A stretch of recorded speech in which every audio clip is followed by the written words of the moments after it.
नमस्कार, राज की बात में आपका स्वागत है।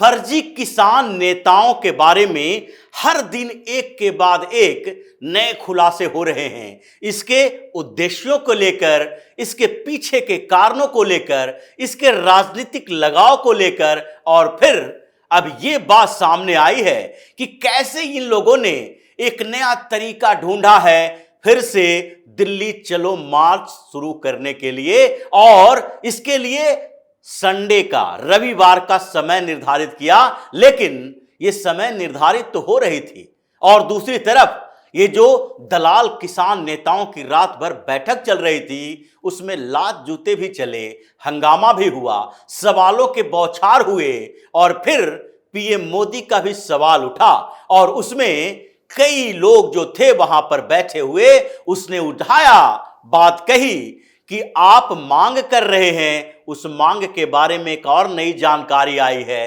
पीएम मोदी एक के बाद एक घोषणाएं कर रहे हैं। किसानों के सेंटीमेंट है जो पीएम मोदी के साथ जुड़ा हुआ है, तो हम 2-4-10 गांवों के लोगों को लेकर दिल्ली में हंगामा करके क्या हासिल कर लेंगे?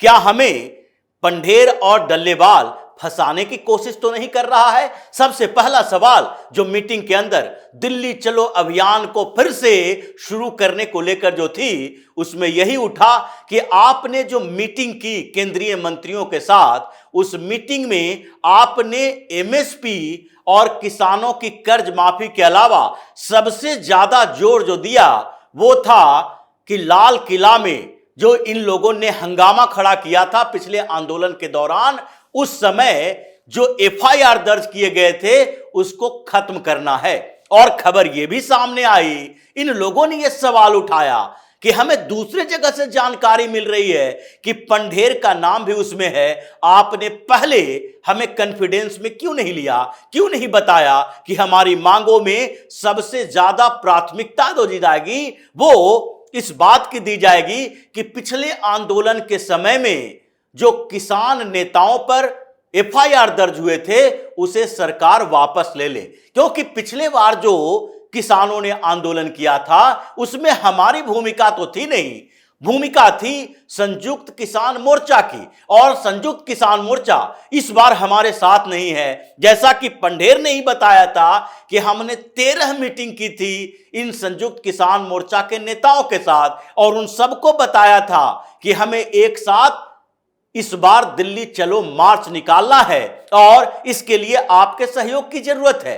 अलग अलग नेताओं के साथ जब पंढेर की बात हुई तो उस समय संयुक्त किसान मोर्चा के नेताओं ने इनका साथ नहीं दिया, ये खुद पंढेर बताता है। और जबकि यहां जो संयुक्त किसान मोर्चा के नेता हैं वो कह रहे हैं कि नहीं नहीं, ये आंदोलन उनसे पूछे बिना शुरू कर दिया गया और आंदोलन करने में जल्दीबाजी की गई। इतना जल्दी आनन फानन में दिल्ली चलो मार्च नहीं शुरू करना चाहिए था, क्योंकि इन लोगों का मकसद कांग्रेस और आम आदमी पार्टी की गोद में बैठकर भारतीय जनता पार्टी के खिलाफ एक हंगामा खड़ा करने का मकसद ही था।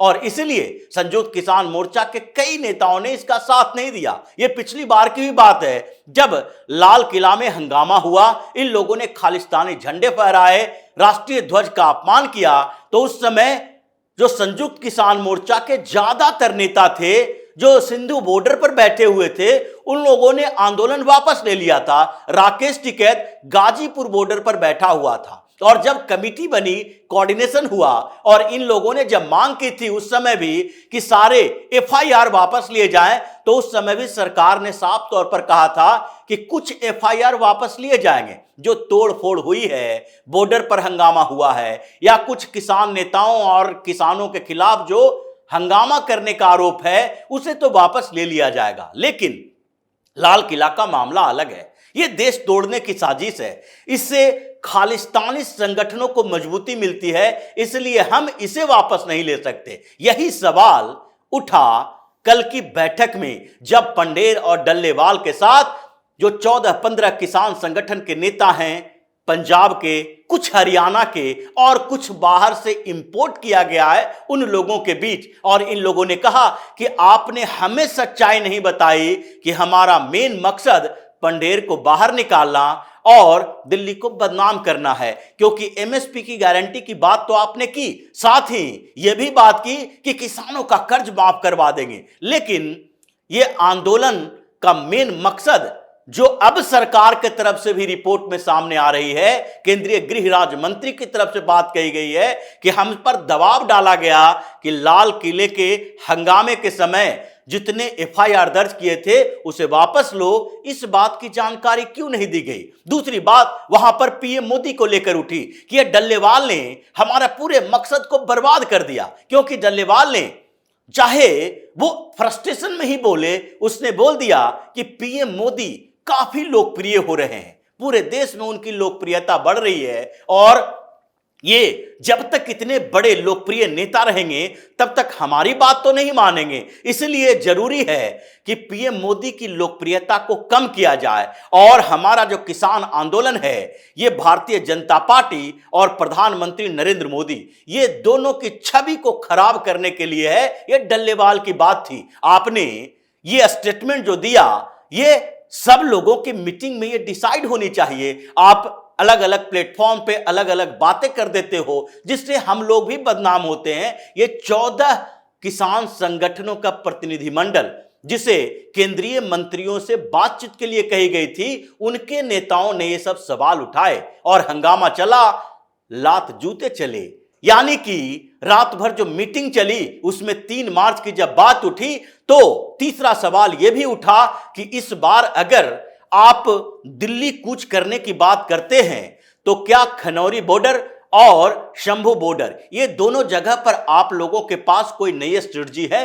क्योंकि चेहरा तो आप हैं, हम लोगों को तो अंधेरे में रखा गया है। हम लोग आपका साथ क्यों दें? हर जगह मीडिया से लेकर हर जगह पर आप दोनों की चर्चा है। डल्लेवाल और पंडेर ये आंदोलन कर रहा है ऐसी बात कही गई है, तो फिर सिर्फ कोऑर्डिनेटर की बात नहीं है। आप हमको एक पूरी रणनीति बताइए कि हम कैसे खट्टर की फौज का सामना कर पाएंगे। वो तो हमारे तंबू टेंट उखाड़ने में लगे हैं और उन्होंने जिस तरीके की बात कही है, हरियाणा पुलिस ने अनाउंसमेंट किया है कि उन सारे लोगों के ऊपर कार्रवाई होगी जो तोड़ फोड़ करते हुए सीसीटीवी कैमरे में कैद हुए हैं, जिनकी तस्वीर ड्रोन कैमरों में कैद हुई है। उसकी लिस्ट निकाली जा चुकी है, उसके वेरिफिकेशन किए जा चुके हैं, घर का पता भी मालूम कर लिया गया है और जो लिस्ट तैयार किए गए हैं उसे भारतीय दूतावास इंडियन एम्बेसी में और साथ ही पासपोर्ट ऑफिस में भी भेजा गया है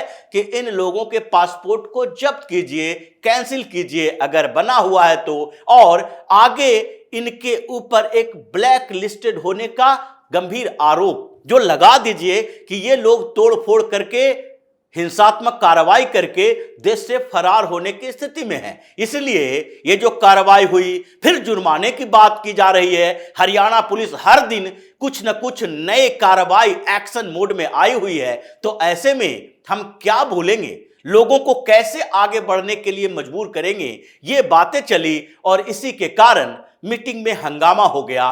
3 मार्च का जो तारीख तय की गई थी उस तारीख पर सहमति भी नहीं बन पाई। हालांकि कुछ किसान नेता इस बात के लिए तैयार थे कि एक दिन और कम से कम हंगामा किया जाए, देखा जाए बीच बीच में कि क्या हरियाणा की पुलिस फिर से वैसे ही कार्रवाई कर रही है। क्योंकि इनका मानना था कि जो शुभकरण सिंह की मौत हुई और जो रिपोर्ट सामने आई और उसके बाद जिस तरीके से हम लोगों ने सहानुभूति पैदा की है, उनके अंतिम यात्रा में लोगों को जोड़ा है, उससे हमारे आंदोलन को मजबूती मिली है। और कुछ लोग इसके लिए तैयार हैं कि वो पुलिस के जवानों के साथ 2-2 हाथ करेंगे। इसलिए हमें यह करना चाहिए, लेकिन सहमति कुछ नहीं बन पाई। पीएम मोदी के सवाल पर भी यह बात चली कि हम लोग एमएसपी का डिमांड कर रहे हैं, वहां तो एक के बाद एक घोषणाएं हो रही है। फर्टिलाइजर के ऊपर सब्सिडी बढ़ा दिया गया है, 24,000 करोड़ की सब्सिडी की घोषणा कर दी गई है।